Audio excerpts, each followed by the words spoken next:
Good afternoon. It's Monday, the 20th of June, 2016, just after 1 o'clock. Welcome to UK Column News. I'm your host, Brian Gerrish. With me in the studio, Mike Robinson. Well, the weather's been pretty gloomy in the last 24 hours. We've had torrential rain. We've certainly got flooding in Devon, fog, mist, clag, mizzle. And although things are improving a little bit in Plymouth at the moment, reports across the country are pretty damp and grey. But luckily, Mike, we've got intelligent motorways. To tell you that it's raining, you mean? Well, the big signs on the M4 yesterday, when you could hardly see out of your windscreen, said confidently that there were poor driving conditions. So luckily, we had those big signs so that drivers who could see out of their windscreens knew from the intelligent motorway that the weather was bad. Cost us billions. Well, let's move on to the serious stuff, and no better place to go than the EU referendum. Now, a wonderful cartoon sent to the UK column. I've had enough of this, and I'm off. And I'm off. I can't credit the cartoon because I'm afraid I don't know who drew it, but really excellent cartoon, with the exception that I think some things were missed because, of course, were the UK to move away from Europe at the moment, we would be taking with us the traitors who are in Britain's Westminster back pocket, which I've labelled there on screen for you. And the other thing we need to remember, of course, is that we've got Nippy Sturgeon in Scotland, currently representing as Britain's brain there, who's going to take Scotland into independence as a vassal region of the EU. So you can't quite make this stuff up. But we would say to people, of course, remember, there is no independence from the European Union until we deal with the traitors that are clearly in the middle of Britain at the moment. And Westminster must be a key target for these duplicitous people. Of course, UK column would say that they have to be dealt with in a lawful and democratic way. And but we do need to recognise that people are with us. And the Mail picked up, of course, on the sheer waste of billions of pounds of taxpayers' money through the EU. We've got fat cat Jean-Claude Juncker here tucking into yet another meal, presumably on the taxpayers' expense.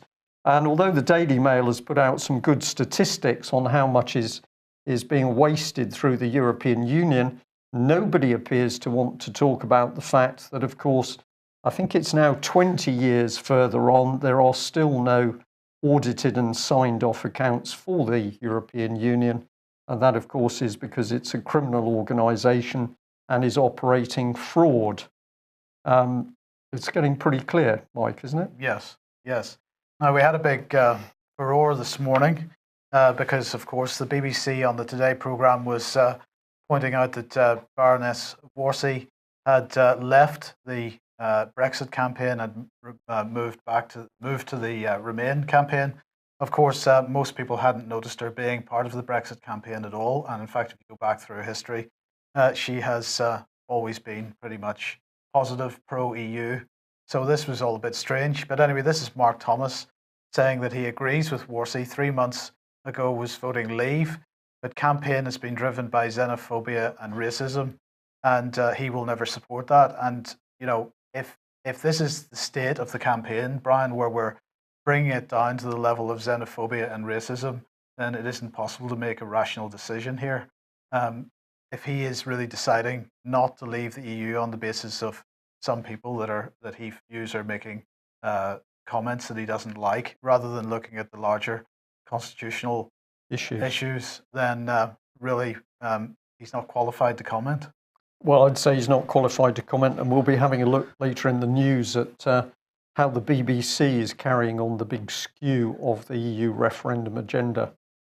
Guido Fawkes here then. I was going to say turn away if you're of a weak disposition. Well, I didn't want to give anybody I thought everybody should see that picture. I think it's delightful. The article here, the post here says, Christine Lagarde is making yet another doom-mongering major intervention at 10 a.m. today. Well, she must have done that already. With that €400 million fraud trial still looming over her. He says the IMF chief will again warn against Brexit and so on.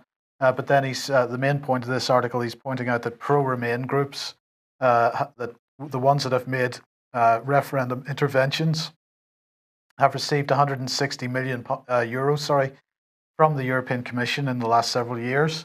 And he provides this helpful table here showing everybody from the International Monetary Fund, the OECD, the World Wildlife Fund, Friends of the Earth, Unite, GMB, Unison, and so on, all having taken money from the European Commission, and all these people having made an intervention on the pro-Remain side. I find it particularly interesting that we've got PricewaterhouseCoopers there, this massive auditing company that makes billions out of government contracts, and a quick 16 million euros in there for them. Yeah, surely that's to make sure that the EU accounts are never audited. Presumably. Yes. Anyway, moving on, the Financial Times then, and we'll get to the constitutional issues now, because they are their headline here today saying untangling Britain from Europe could cause constitutional havoc. They're saying that EU laws are incorporated into the devolution statutes of Scotland, Wales, and Northern Ireland. Untangling Britain from decades of European legislation would take years and could create constitutional mayhem, and this is according, they say, to legal experts. And they quote Professor Douglas Scott, who says EU law is part of UK law, and its adoption has given UK citizens, companies, and public authorities rights and duties. And this is very much new global governance speak, the changing relationship between the individual and the nation, and the relationship between the individual and government, and where individuals end up with duties as well as rights. Professor Douglas Scott went on to say, repealing or amending these laws would be a complex and demanding process. Serious detriment and havoc will be caused to the British Constitution in the process. And they highlight the Scotland Act 1998, which states that acts of the Scottish Government which are not compatible with EU legislation are not law. So every act of the Scottish Government has to be compatible with EU legislation. And if the UK Government insists that powers repatriated from Brussels go to Westminster, this would set Westminster and Holyrood on a collision course, and that was according to Andrew Scott, who's a professor of European Union Studies at the University of Edinburgh. Well, the Constitution Unit has produced this. It's actually quite a good overview of the situation from a constitutional point of view for once. And this is the road to Brexit, 16 things you need to know about what will happen. And I suggest people read this. I'm just going to run through them very quickly. But do read this article if you want to get some more depth on this. Number one is we will not immediately leave the EU if the result on the 24th of June shows a majority for Brexit. Indeed, in purely legal terms, the referendum result has no effect at all. The vote is advisory. So on principle, the government could choose to ignore it. Well, that was a bit of a Freudian slip there, perhaps. In political terms, however, ministers could not do that. Well, I think we're going to find that they do exactly that. I think that's exactly what they're going to do. Number two, the Prime Minister would very likely announce his resignation quickly, which would would stay in post until the successor was chosen. Chosen or elected, not clear, but chosen is what it says here. Gordon Brown too, isn't it? Boris? Absolutely. Yes. Number three, following a vote for Brexit, a period of negotiations about the UK's future relationship with the EU would begin, as set out in Article 50 of the Lisbon Treaty, and this opens a 2-year window for negotiating withdrawal terms. But number four is that Article 50 skews the balance of power in the negotiations in favour of the continuing member states. Number five, there is no requirement for the Prime Minister to trigger Article 50 immediately, so that he could delay that for as long as he wants. So what a lot of people are talking about is the possibility that he would begin a negotiation process with the European leaders just to get to the point where they might want to invoke Article 50. And the Constitution Unit article here says, it's vanishingly unlikely that the EU could withdraw without triggering Article 50 at all. There are quite a number of people offering options for that, about how we might withdraw without invoking Article 50. Number 7, then, both sides of the referendum campaign agree that this whole process would take several years, during which the UK would remain in the EU. And of course, this is pretty much the nub of the problem for me, because while this process takes several years, the British government is not going to stop its other policy agendas, such as TTIP, European Union military integration, and so on. All this stuff's going to continue apace. So we're going to have this veneer of getting out, if it even gets to that, or we're going to create a lot of angst in the country by procrastinating. But in the meantime, all this other policy is going to keep pushing through. Number 8, the process of withdrawal would involve 3 sets of negotiations. First, it would be the negotiation of the withdrawal terms themselves. Second, it would be necessary to negotiate a trade deal with the EU. Third, the UK would have to negotiate the terms of its membership of the World Trade Organization, and would want also to negotiate trade deals with over 50 countries, and so on. Number 9, Parliament has no formal say over whether or when Article 50 is invoked, because this lies within the royal prerogative. And of course, because the Queen has accepted mediatisation, that royal prerogative has passed to the government, i.e. David Cameron. So those powers are exercised by the government. Really, Parliament has no way of speeding that up or slowing it down. It's really it's a watching brief for them, but they would then be able to vote on any withdrawal deal. So basically, in several years' time, if there is a withdrawal deal and Article 50 has been invoked, well, Parliament gets to vote on it at that point. But if they decide that it's not a good idea, then where does that leave us? Right back at square one again. Beyond the negotiations, Parliament would also have a great deal of legislating to do, because obviously they would have to try to roll back some of the legislation that's come in recently, particularly possibly not roll back, but certainly change legislation with regard to devolution and so on. And then the other point that's made here is that Whitehall would be severely stretched by the mammoth exercise of withdrawal. So civil service would be busy for once, perhaps. The whole thing is obfuscation, Mike. Totally. You make the thing as complex as possible. I mean, all the country's got to do is step away from the European Union, start to sort this country out, and then there's negotiation. Negotiation in order to get out? That says that Europe's in control already, doesn't it? That's very much what if you read the treaties, that's very much what the implication is from this article. Some people suggesting that there are easier ways to do it, and perhaps we just go ahead and do it and sort of deal with the consequences. Well, what are the consequences going to be? If people want to trade, they're going to continue to trade, aren't they? So exactly. We step out, but as the cartoon said, the problem isn't stepping away from the European Union, it's the fact that when UK does it, we take the very people who've caused the problem with us in the back pocket of Westminster. Yes. So in the meantime, Chatham House trying to feed the doom and gloom for Brexit. So we've got to stay in, because the EU referendum is already affecting the British economy. And they highlight a whole bunch of graphs. And this is one, and the red dot on the graph is the general election in May 2015. And so what they're trying to imply is that everything is tanking as a result of Cameron. The first thing Cameron doing is calling this referendum.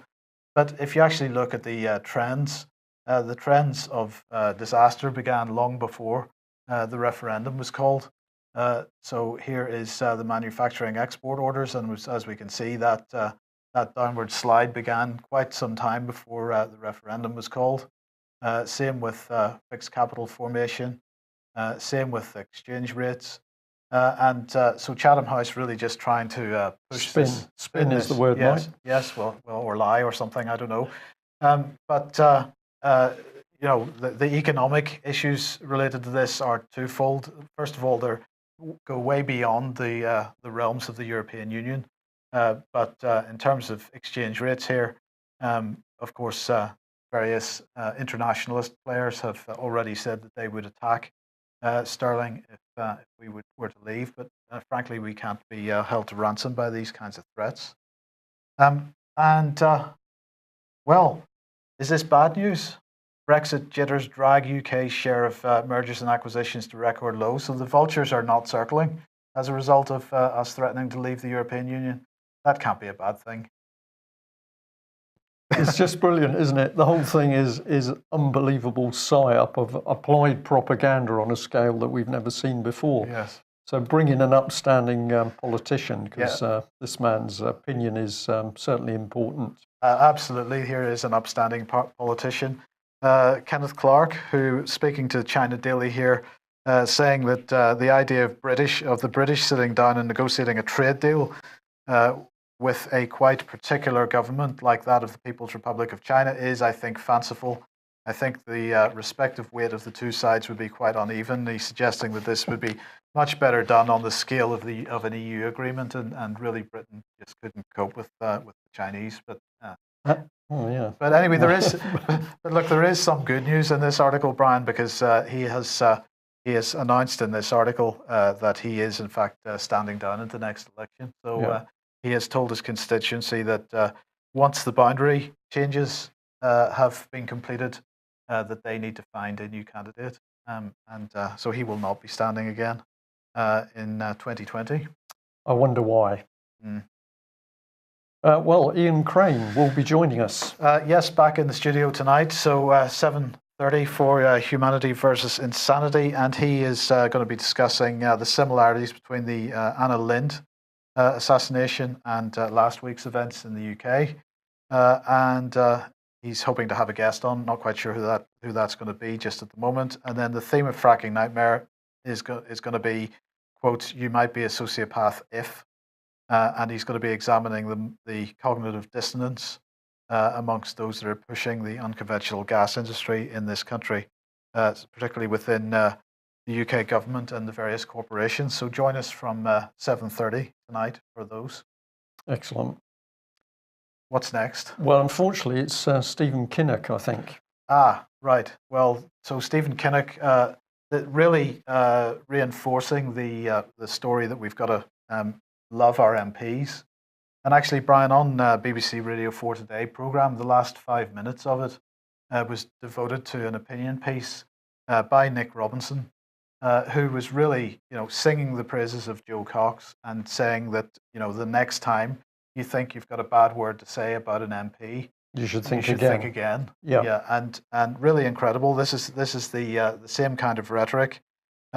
Those saying we must take our country back need to realize the consequences. And he says, my friend and colleague Joe Cox was killed by the poison that has seeped into Britain's politics in recent years. We owe it to her to defeat the forces of cynicism. Joe Cox was a friend of Mr. Kinnock's and his family. We shared an office, two wide-eyed new MPs trying to navigate the strange world of Westminster together. We were friends before that too. She had worked as an advisor to my mum, Glenys, and we considered her a friend of the family. She lit up any room she walked into with a raucous laugh and infectious good humour. And she cared. She cared about her community and about the people she served with such pride in Bethlehem, Spain, where she grew up. I can only imagine the outrage she would have felt if she had seen the poster that Nigel Farage unveiled just hours before her death, demonising hundreds of desperate refugees, including hungry, terrified children, fleeing from the terror of Islamic State under the slogan, breaking point. But the hatred that killed Joe, the poison that seeped into our politics in recent years with increasing venom in the last weeks and months, must end. There are those that say we must take our country back, who castigate those on one side of an argument as an elite, in the pay of the establishment, in it for themselves and detached from the real world. These people have to realize that their aggressive words and dangerous rhetoric have consequences. If you try to light a fuse, you can't be surprised when it catches. And so we've all got to shut up, stop criticising anybody. And love our MPs. And have any of these MPs actually spoken out, stood up to be counted about the abuse for Britain's children? Have we had any of these MPs get behind the Holly Gregg campaign? Have any of them stood up for Melanie Shaw and the other child abuse victims? The answer is a stunning none of them. Absolutely none of them. Right. And I find it ironic that we're talking about Syrian children coming into the country when, of course, it was the British government that helped inflame the violence which led to the movement of those children in the first place. What was Stephen Kinnock doing? Indeed. I mean, just to make sure everybody understands what's being said here, nobody is suggesting for 1 second that MPs should be physically attacked in any way, shape, or form. That is a really dumb way to deal with this issue. But the fact of the matter is that there are a lot of people saying, well, MPs are just doing their jobs. But the point is they're not doing their jobs. So perhaps if they were doing their jobs, life would be a bit safer for them. Well, that's absolutely true. And again, we'll mention that a little bit later.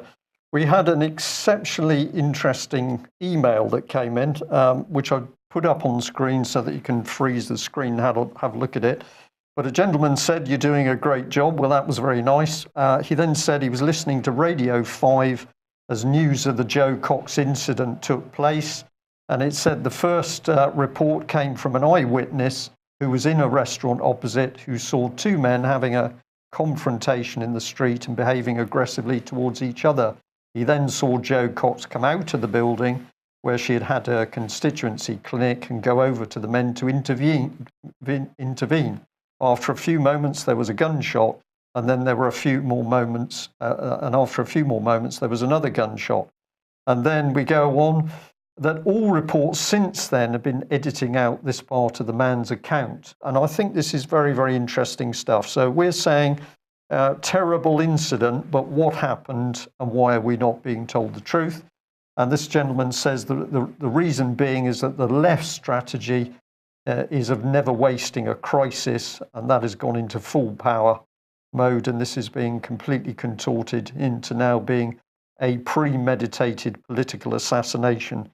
And I've highlighted none of the media reports are even talking about what actually happened at the scene at all. And I think that's pretty spot on, isn't it, Mike, that at the moment there was all this rhetoric. We've got the flowers, we've got the tears, we've got all of this, but we've got no proper analysis about what actually took place. No, because they're too busy making political capital for it, and I think it's pretty disgusting. It's disgusting, and then, of course, this is the other part of it. Now, I tweeted out about this over the weekend. I'd been watching on the left of that image is a picture of black-shirted police helping black-shirted bailiff thugs break into somebody's house. And we've got The Guardian saying police contact MPs to advise on security after Joe Cox killing. And my observation was, will the same black-shirted thug police be advising MPs about their security?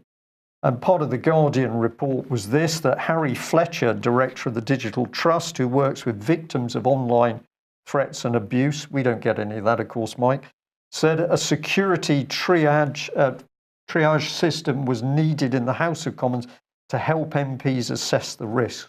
Huge numbers of MPs are getting this kind of abuse. Some of it's very threatening, and I think the police have got to start prioritising investigation. So here we've got the super elite, and the police have got to help these people protect themselves because the public are getting pretty angry. And I just highlighted it on the tweet by saying security gates, police armed with tasers and machine guns, CCTV and dogs. Britain's frightened MPs are now reaping the anger of a public they've lied to, utterly betrayed and mocked for years. And this, for me, is these politicians don't actually know that they're unpopular, Mike. They can't actually work out that the abuse, the perversions, the lies is now coming to fruition. And of course, if we have somebody who's mentally disturbed, that is a tinderbox. But the police are now going to protect them with what? More gates, vetting people in surgeries. Right. But what this does, Brian, is it highlights the trap. Because as soon as we as individuals, we can be as angry and upset with MPs as we like, as soon as we fall into the trap of anger and hate and expressed, yeah. Yes, as soon as we fall into the trap, we give them the opportunity to shut the system down even further. Yeah. So we have somehow got to find a way to express ourselves in a peaceful way. And it's exposing the truth with factual information, of course, because they can't respond to that. If it's factual, if it's correct, and it's hitting the spot, that does the damage. So the harsh words and the abuse and the threats, absolutely unproductive, because it allows them to simply build the dictatorship even faster. Yeah. And what better organisation to help you build that dictatorship than the BBC? And this was just astonishing. A big block on the BBC's website to say how the BBC is unbiased and how it's been ensuring balanced EU referendum coverage. So I obviously had to take a look at this because, of course, the BBC respected worldwide for being truthful. And let's have a look at what they did. Well, this was David Dimbleby in a video as part of the BBC saying how good it is. And he's commenting on chosen audiences. He says there's a BBC team doing audience selections. So hundreds apply, only 150 get selected to come on to the question time type programs. They're asked what gender they are. They're asked how they vote. They asked what they want to talk about. They asked where they are with the EU referendum. And then we put together a balanced audience. Mm-hmm. So you don't look at what the feeling is in the country. You don't have an open door to people to come in. The BBC selects the audience. And he says this, and I think it's very interesting. The cases for change, Brexit, are always more vociferous because they feel passionately. People who vote Remain are less passionate. And what he's really saying is that they've got to manage people who want change to come out. So let's just highlight that. The BBC message is if you're passionate about your country and constitution, you're going to be moderated by the BBC. And then those that want to restore independence and sovereignty are the change agents.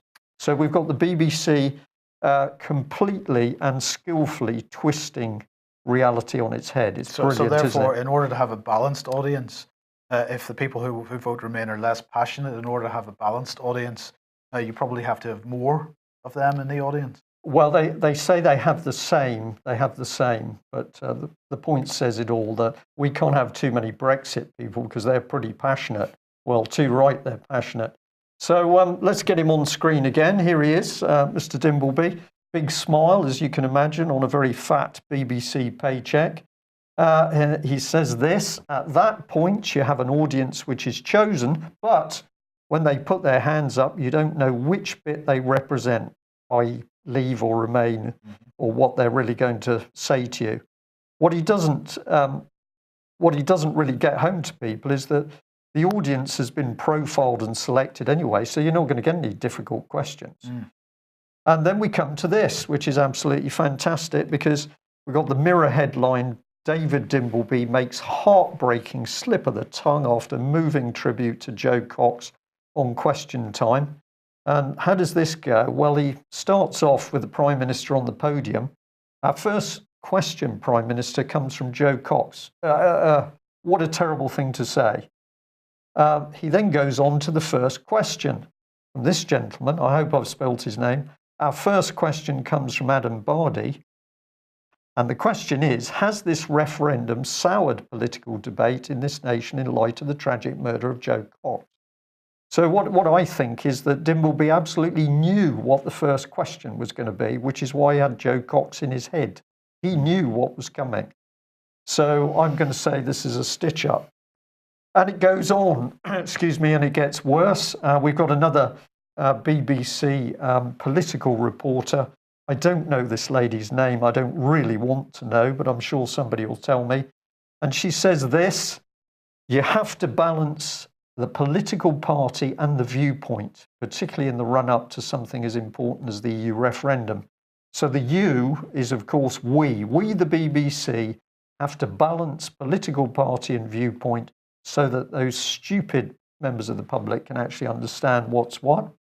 And this is it, isn't it? Balance is the weapon by which the BBC drives important debate into the long grass of middle ground and relativism, as opposed to fact and fiction, truth and lies, right and wrong. So here is the BBC boasting that they're controlling the agenda, and then she does this, and you really need to see the video.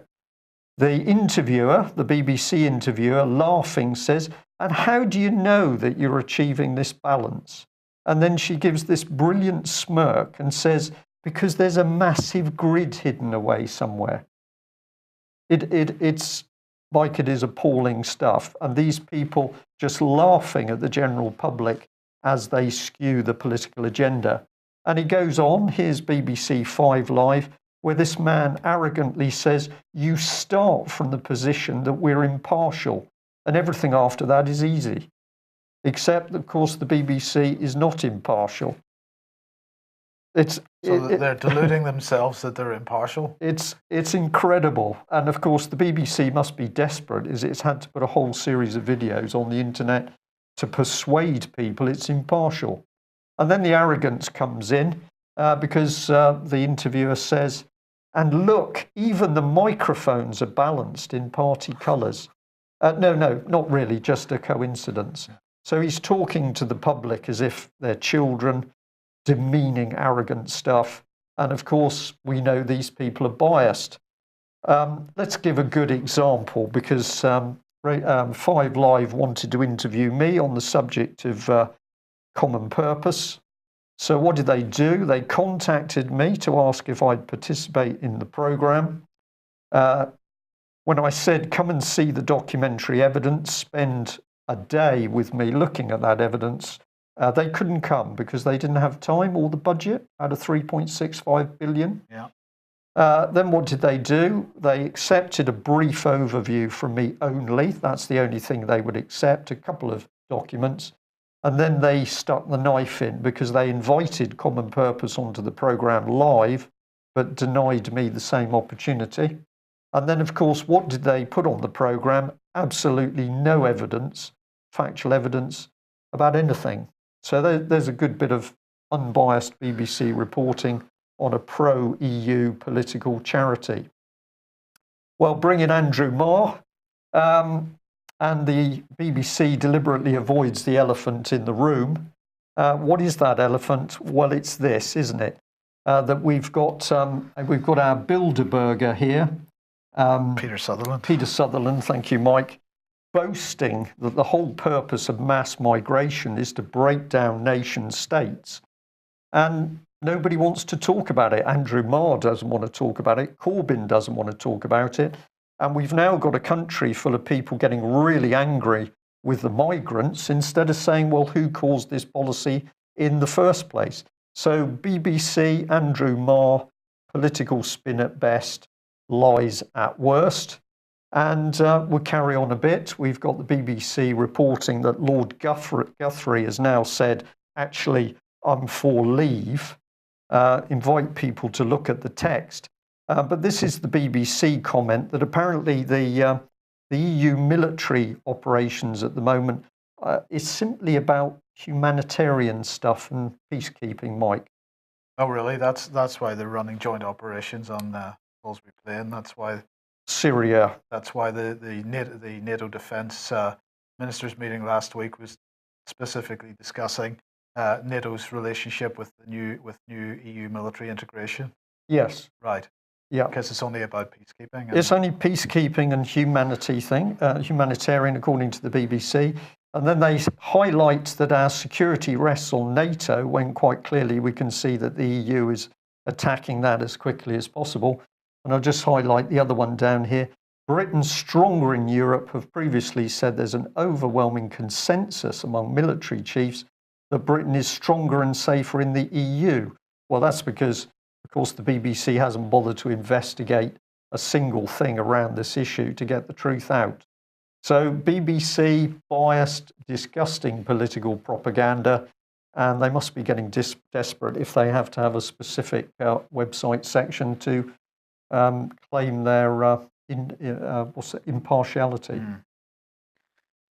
Yes. Well, of course, they're particularly impartial when it comes to Russia, aren't they? Yes. I have to say, maybe I've been sounding a little bit emotional there, so presumably I won't be invited on any question time programmes. Possibly not. Mm. Yes, anyway, Putin. Was the BBC very impartial about Putin? He was taking part in the St. Petersburg International Economic Forum over the weekend. And he said that the United States and NATO have deceived Russia about missile defenses. There's no nuclear threat from Iran, and the missile defense system in Europe is being built. So we were right when we said that they were deceiving us. They're not sincere with us, referring to the alleged Iranian nuclear threat during the construction of the missile defense system. It's like this, actually. They tried to deceive us once again, and this was at a meeting with the heads of the global information agencies. He said, we know approximately which year the Americans will get a new missile that will have a range of not 500 kilometers but more, and from that moment they will start threatening our nuclear potential. We know what will be going on by years. And they know that we know. Despite all our objections, all our proposals on real cooperation, the US does not want to cooperate with us, rejects our proposals, and acts in accordance with its plans. So he was pretty strongly worded here. And in Reuters, we have a German foreign minister, saying that NATO continues to saber rattle against Russia, that it's really not the best idea. What we shouldn't do now is to inflame the situation by loud saber rattling and shrill war cries. Whoever believes that symbolic tank parades on the alliance's eastern border will bring more security is mistaken. We're well advised not to create pretexts to renew an old confrontation. But the United States is saying, well, we don't really care what anybody says about this. We don't care what Putin says about this. We don't care what Germany says about this. We're going to continue to incite problems, put more arms and material, more men and material into right up against the Russian borders. Tough luck, really. Tough luck. But it's interesting to see some Germans are now beginning to really see the danger being created. Absolutely. In Eastern Europe. Absolutely. Yeah.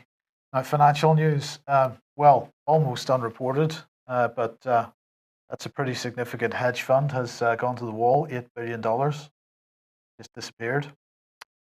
So presumably nobody in court over that, it just disappeared. That remains to be seen. So this is Visium Asset Management, $8 billion hedge fund. They were under a bit of pressure because they were doing pretty badly this year in any case. But on top of that, Sanjay Bilvani, he was one of their top portfolio managers. He's been charged with warrant securities fraud. He's accused of insider dealing, and that is connected to the Food and Drug Administration because he was getting information from an FDA official and then was placing trades on drugs companies ahead of FDA reports. So insider trading there.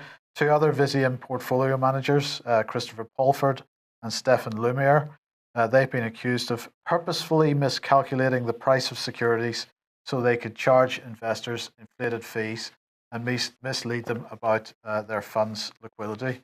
So, isn't that fraud? Actually, it is all fraud. But what has really surprised the commentators is the speed that this all happened. So basically, within a week, it was gone. So they've sold off one of their funds, which was doing a little bit better, relatively small amount of money, sold off to another company, but the rest of it has just gone to the wall. So creditors won't be getting very much. Right, but it was a little bit of mismanagement, not fraud. That's what you read there. That's what the press would say. Yes. Okay, that's good. That's not what I would say. Now this is an interesting little article. This is from the Law Society Gazette, and it's written by Joshua Rosenberg, and it's about the Goddard inquiry into child sexual abuse. And he's saying that the title is Janner, a misguided inquiry. And what he's saying here is that Dame Lowell Goddard is naive to think she can establish the truth of a 40-year-old child abuse allegations, and it isn't her job. As its terms of reference make clear, the purpose of her inquiry is to consider the extent to which institutions have failed in their duty to protect children from sexual abuse in the past and to identify action needed to protect children in the future. Under the Inquiries Act 2005, she must not, quote, determine any person's civil or criminal liability, although an inquiry panel is not inhibited by any likelihood of liability being inferred from facts that it determines or recommendations that it makes. So Goddard's terms of reference, Rosenberg goes on, say that the ban on deciding liability should not inhibit the inquiry from reaching findings of fact relevant to its terms of reference, which is not, as Rosenberg is pointing out, not quite the same as the Act. And in her opening statement last year, Joshua Rosenberg says, Goddard claimed that the naming of people that have been responsible for the sexual abuse of children is a core aspect of the inquiry's function. And Rosenberg says this, of course, misses the point. The individuals she should be investigating are those responsible for children's homes and the people who manipulated them, such as Jimmy Savile. But the only individual who's singled out so far is Janner. And he goes on to say, and yet she thinks she can establish what happened more than 40 years ago without the benefit of cross-examination or evidence from the man accused, who's being naive now. And really, it's an interesting article because, in one sense, he's arguing that she's focusing on one case, and therefore she's naive. But he's really possibly, without really meaning to, highlighting, or he's describing how this cover-up is being done, Brian. Yeah. Because he's criticising the inquiry, but what he's identified is exactly the mechanism by which they're covering up the whole lot. And it is a cover-up, Mike. There's no question of it. We were told the other day, and I didn't know this until we were given this information, that Goddard started off her inquiry by going to the respective whips' offices to see what they knew. And it would seem to me that you go to the head of the beast to make sure you've collected all of the really dangerous information. Where is that evidence now gone? Is it secure? Has it been lost? The silence from Goddard says it all. Yes. Sorry. Yes. Global Commission on Internet Governance. The final report is going to be launched tomorrow. We will get hold of a copy of this and have a read through it and bring you what we can as soon as possible. But personally, I wasn't actually aware of this organisation, the Global Commission on Internet Governance.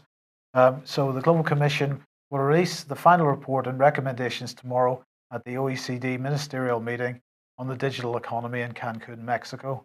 So, as I say, we'll bring you more on this, but I just wanted to give everybody a heads up on that, because obviously a lot of discussion going on about the future of the internet at the moment. Yeah, see Chatham House is on there, Mike, so I should think we'll have George Soros Open Society somewhere in the background. Absolutely. Well, if we're heading for control of the internet, that's going to be a big thing to help world government, but so's this statement by Donald Trump. And he says that basically the US should be adopting profiling of people to see whether they're likely to carry out a crime. So this is pretty onerous legislation if it comes in, because of course it's going to make psychiatrists key, because they will be the ones who are actually looking at the information. And we're into 1984 as it was. Thought police, you haven't actually done anything, but politicians guarded by the police, surrounded by psychiatrists in fixated threat assessment centres, can decide that you are likely to think the wrong thing and become a terrorist. So we're seeing the same agenda playing out both sides of the Atlantic then? Well, I was going to say, isn't it remarkable that Mr. Trump's come out with this just following the political assassination of Joe Cox? Just amazing. Yeah. Or not. Okay, well, that brings us to the end of today's programme. Patrick Henningsen is still with us, but he's had to work on some other things today, so hopefully he will be back. And we'll say do join Ian Crane tonight. And also thank you to those people who have now moved across to a paid subscription with the UK column. We do appreciate it, and it does make a difference. If you're still there on a free subscription, perhaps you would think about going on to what we think is a nominal monthly amount in order to help support what we do. That's it. That's it. Thanks very much for joining us. Bye-bye. Bye-bye.